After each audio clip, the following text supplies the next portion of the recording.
El 5 de mayo de 1862, el ejército liberal mexicano derrotó en Puebla al ejército francés. Los franceses regresaron a Veracruz. Hubo algunos otros enfrentamientos, como el de Barranca Seca, donde los franceses derrotaron al general Santiago Tapia, o la batalla del Cerro del Borrego, el 14 de junio, donde el capitán Guitry derrotó a Jesús González Ortega. El 1 de julio, el Senado de Estados Unidos rechazó el Tratado Corbin-Doblado, cuyo objetivo era que Estados Unidos prestara 11 millones de pesos a México para que pudiera cumplir con sus obligaciones ante las potencias extranjeras. Juárez había decretado la suspensión de pagos de la deuda extranjera, por lo que Francia llegó a México con el pretexto de exigir el pago de la deuda. El 3 de julio, Napoleón III nombró general en jefe de la expedición francesa en México a Elías Federico Forey. En una carta le dio indicaciones precisas de lo que tenía que hacer en México. Le ordenó recibir al general Almonte y a todos los mexicanos que se ofrecieran unirse a la causa, no amparar la querella de ningún partido, declarar que todo es provisional hasta que México no se pronuncie por una forma de gobierno, mostrar una gran deferencia hacia la religión, pero darle seguridad a los poseedores de los bienes nacionales, abastecer a los soldados mexicanos y hacerles desempeñar su papel en los combates y mantener en las tropas francesas y mexicanas la más severa disciplina. También le ordenó reprimir vigorosamente todo acto, toda manifestación ofensiva para los mexicanos, pues era necesario no olvidar su carácter orgulloso y para el éxito de la empresa importaba, ante todo, conciliar el ánimo de la población. Le indicaba que el general Almonte y las personas notables llegaran a un acuerdo que decidiera sobre la forma de gobierno y los destinos en México con el fin de introducir en la administración y en las finanzas el orden, cuyo mejor modelo era Francia, para lo que se enviaría al gobierno mexicano hombres capaces de secundar la nueva organización. Le decía que el objeto de la intervención no era imponer a los mexicanos una forma de gobierno, sino secundarlos en los esfuerzos por establecer uno que pudiera garantizarle a Francia la reparación de los agravios. Señalaba que el interés de Francia era que la República de los Estados Unidos fuera poderosa y próspera, pero que no se apoderara de todo el Golfo de México ni de América del Sur. Si Estados Unidos se adueñaba de México, en América no habría más poder que el de los Estados Unidos. Le decía que si México conquistaba su independencia e integridad, se pondría un dique infranqueable a los avances de los Estados Unidos y que se extendería la influencia francesa al centro de América. Le indicaba que durante las guerras civiles de México siempre había sido un éxito atacar a la ciudad de Puebla por el convento del Carmen, y que era inútil ponerle sitio a los fuertes de Loreto y Guadalupe como lo intentó el conde de Lorenzés. Le indicaba que una vez tomada Puebla, la ciudad debería de convertirse en su depósito y fuente de aprovisionamiento, y donde se establecerían los hospitales. Le decía que era esencial la construcción de un ferrocarril entre Veracruz y las montañas, por lo que ya estaba el cónsul de Francia en Nueva York viendo las condiciones para su construcción. El 23 de agosto, Juárez reorganizó su gabinete y prohibió a los sacerdotes de todos los cultos el uso público de los vestidos propios de su condición. El 21 de septiembre desembarcó en Veracruz Federico Forey al frente de una nueva división de refuerzo y de inmediato declaró: no es al pueblo mexicano a quien vengo a hacer la guerra, sino a un puñado de hombres sin escrúpulos y sin conciencia que han hollado bajo sus pies el derecho de gentes. Gobiernan por medio de un terror sanguinario y no tienen reparo en recurrir, para sostenerse, al vergonzoso arbitrio de vender al extranjero el territorio patrio.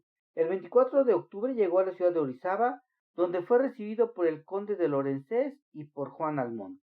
A mediados de octubre, Juárez concedió el indulto a Ignacio Comonfort y aceptó su oferta de combatir a los franceses. Comonfort llegó a la Ciudad de México acompañado de un numeroso grupo de voluntarios con el objeto de formar el Ejército del Centro.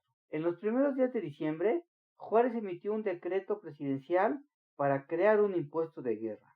Viajó a la ciudad de Puebla y condecoró a los participantes de la batalla del 5 de mayo. El general Jesús González Ortega, comandante en jefe del Ejército de Oriente, ordenó en la misma ciudad de Puebla la desocupación de varios conventos. Para enero de 1863, Forey ya contaba con una fuerza expedicionaria de 28,000 efectivos, además del contingente del Partido Conservador, integrado por 1,300 infantes, 1,100 jinetes y 50 artilleros, así como la llamada Legión de Honor, formada por 400 oficiales y jefes conservadores sin mando de tropa.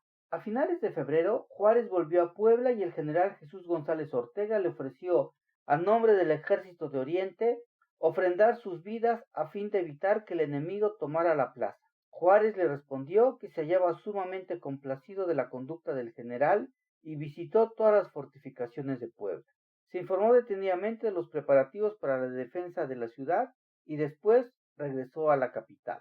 El 16 de febrero, Federico Forey inició el sitio de Puebla con 30,000 hombres, de los cuales 8,000 eran mexicanos, al mando de Leonardo Márquez. Para defender la plaza, el general Jesús González Ortega contaba con 22,000 efectivos. Las fuerzas sitiadoras de Puebla extendieron su perímetro hasta San Aparicio y la Resurrección, y el 18 de marzo las tropas franco-mexicanas avanzaron y ocuparon el Cerro de San Juan, hoy conocido como el Cerro de la Paz.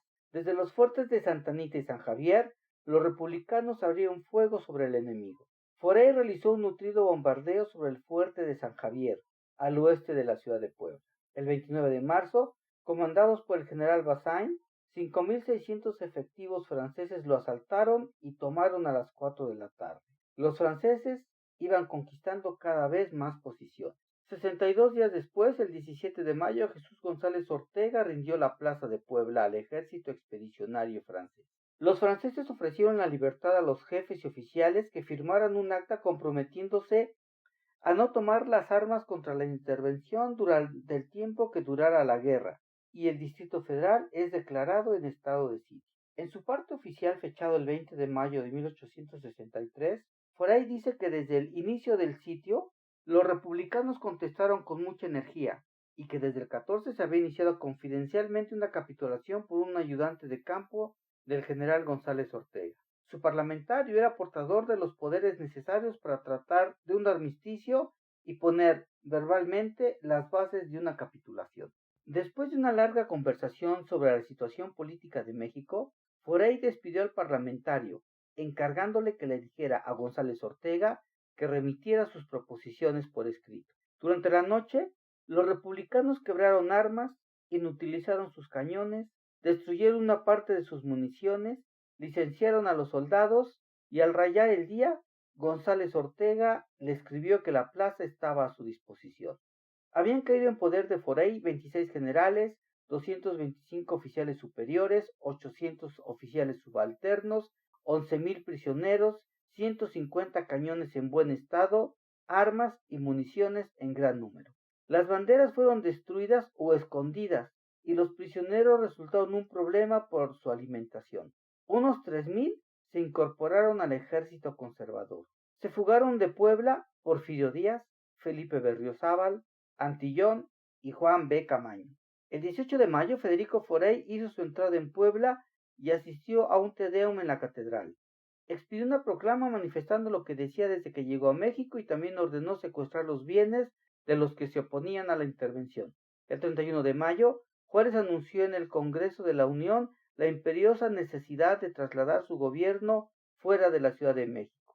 Por la noche abandonó la Ciudad de México acompañado de su familia, los miembros de su gabinete, muchos diputados del Congreso y un gran número de empleados del gobierno.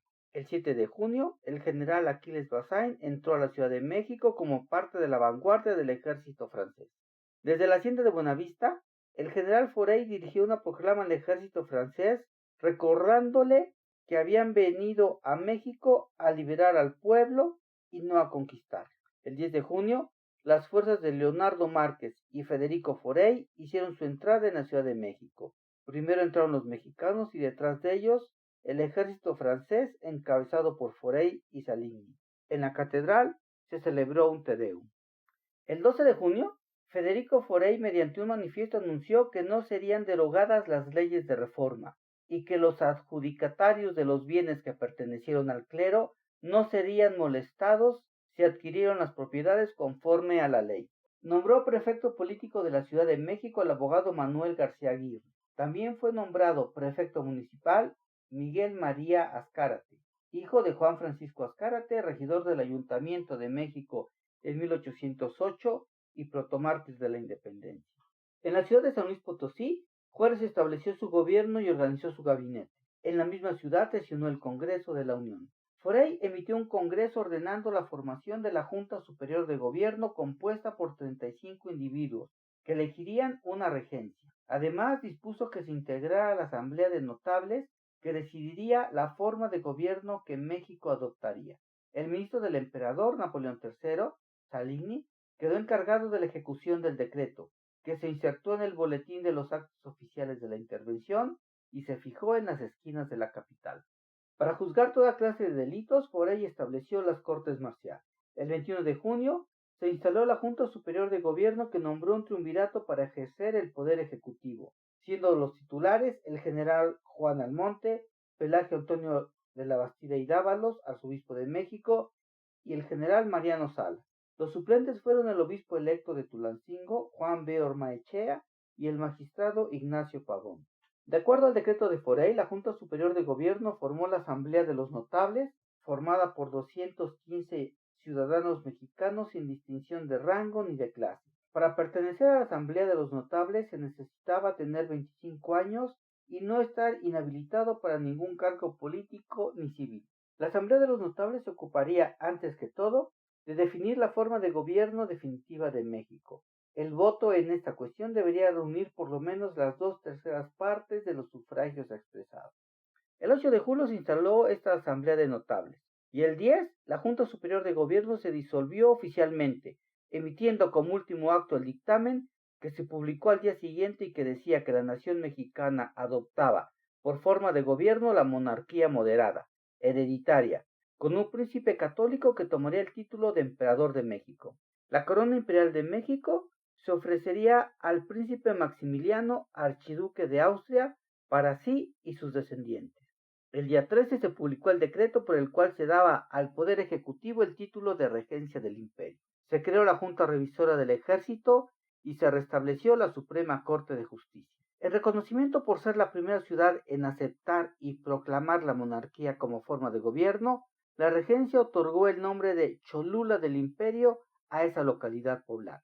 El 21 de agosto, a resultas del asesinato del suabo francés Müller en las cercanías de la villa de Tlalpan, el mariscal Federico Forey suprimió el ayuntamiento, nombró prefecto político a un oficial francés, impuso a los vecinos una multa de 6,000 pesos, tomó como rehenes a varios particulares que consideraba sospechosos y amenazó con ejecutarlos si los responsables no eran denunciados. El 1 de octubre, el mariscal Forey entregó el mando del ejército expedicionario francés al general Aquiles Bazaine. El día 8, la regencia del imperio derogó el decreto de Forey del 21 de mayo que ordenaba el secuestro de las propiedades de los individuos que se opusieran a la intervención francesa. El día 11, después de años de destierro, los arzobispos de México y Michoacán, Pelagio Antonio de la Bastida y Clemente de Jesús Munguía, regresaron a la Ciudad de México. El 15 de octubre, el general Bazaine, por instrucciones de Napoleón, presentó una solicitud a la regencia del imperio para que ordenara a los tribunales que aceptaran como válidos los pagarés procedentes de la nacionalización de los bienes eclesiásticos. El día 21, el mariscal Forey se embarcó en Veracruz para dejar México. El 17 de noviembre, Juan N. Almonte y Mariano Salas le comunicaron al arzobispo Pelagio Antonio de la Bastida que había dejado de formar parte de la regencia del imperio. El arzobispo respondió que desconocía la autoridad de Bazaine y del resto de los regentes para separarlo de su cargo, atribución que en todo caso pertenecía a la Asamblea de Notables. De todos modos fue destituido. El 30 de noviembre el general imperialista Leonardo Márquez ocupó Morelia. El 4 de diciembre Tomás Mejía se apoderó de San Miguel de Allende. Cada día las fuerzas republicanas perdían posiciones y el 22 de diciembre Juárez abandona San Luis Potosí dirigiéndose a Saltillo. 3 días después el general conservador Tomás Mejía ocupó San Luis Potosí. Hay que destacar que el 27 de octubre había 3 gobiernos en México, pues el general conservador José María Cobo se pronunció en Matamoros contra la intervención francesa y contra el gobierno de Juárez, declarando presidente a Félix Zuloaga. El 7 de noviembre en Matamoros, el general republicano Juan Nepomuceno Cortina apresó y ordenó el fusilamiento de José María Cobos. Esto fue los hechos de la historia. Yo soy Manuel Palomino.